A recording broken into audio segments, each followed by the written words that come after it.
आप सभी को मेरा नमस्कार। तो दोस्तों आज मैं आपके लिए इस वीडियो में गणेश जी भगवान की बहुत ही सुंदर कहानी लेकर आई हूँ। तो प्रेम से बोलिए गणेश जी भगवान की जय हो। दोस्तों एक बार भगवान शिव जी और माता पार्वती जी नदी के किनारे बैठे थे। वहाँ माता पार्वती जी ने भगवान शिव जी से समय व्यतीत करने के लिए चौपड़ खेलने को कहा।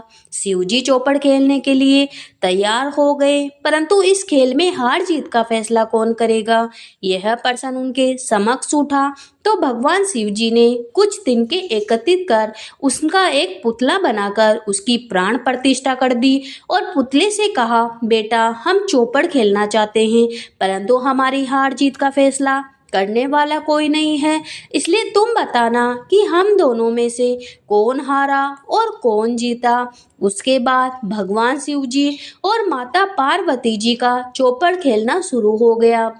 यह खेल 3 बार खेला गया और संयोग से तीनों बार ही माता पार्वती जी की जीत हुई।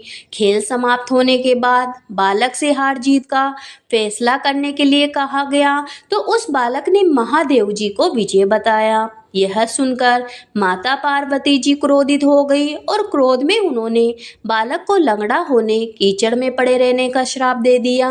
बालक ने माता पार्वती जी से माफी मांगी और कहा, यह मुझसे अज्ञानतावश ऐसा हुआ है, मैंने किसी द्वेष भाव में आकर ऐसा नहीं किया।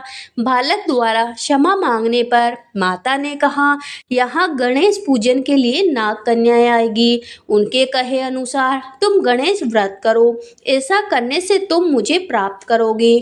यह कहकर माता पार्वती जी शिव जी के साथ कैलाश पर्वत पर चली गई।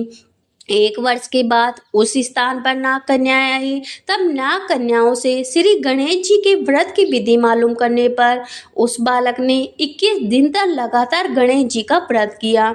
उसकी श्रद्धा से गणेश जी प्रसन्न हुए। उन्होंने बालक को मनोवांछित फल मांगने को कहा।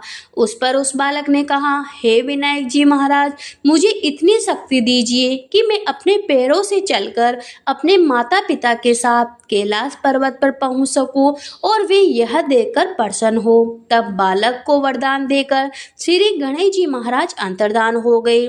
इसके बाद वह बालक कैलाश पर्वत पर पहुंच गया और कैलाश पर्वत पर पहुंचने की अपनी कथा उसने भगवान शिव जी को सुनाई। चौपड़ वाले दिन से माता पार्वती जी शिव जी से विमुख हो गई, अतः देवी के रुष्ट होने पर भगवान शिव जी ने भी बालक के बताए अनुसार 21 दिनों तक गणेश जी का व्रत किया। इस व्रत के प्रभाव से माता पार्वती जी के मन में भगवान शिव जी के लिए जो नाराजगी थी वह समाप्त हो गई। तब यह व्रत विधि भगवान शिव जी ने माता पार्वती जी को बताई। यह सुनकर माता पार्वती जी के मन में भी अपने पुत्र कार्तिकेय से मिलने की इच्छा जागृत हुई। तब माता पार्वती जी ने 21 दिन तक श्री गणेश जी का व्रत किया और दूर्वा फूल और लड्डुओं से गणेश जी का पूजा अर्चन किया। व्रत के 21वें दिन कार्तिकेय स्वयं माता पार्वती जी से मिलने आ गए। उस दिन से श्री गणेश जी का व्रत समस्त मनोकामनाओं की पूर्ति करने वाला व्रत माना जाता है। इस व्रत को करने से मनुष्य के सारे कष्ट दूर होकर मनुष्य को समस्त सुख सुविधाएं प्राप्त होती है। तो यह कहानी सुनने वाले, हुकारा भरने वाले सभी की गणेश जी महाराज मनोकामना पूरी करना, सभी पे अपना आशीर्वाद बनाए रखना। तो प्रेम से बोलिए गणेश जी भगवान की जय हो।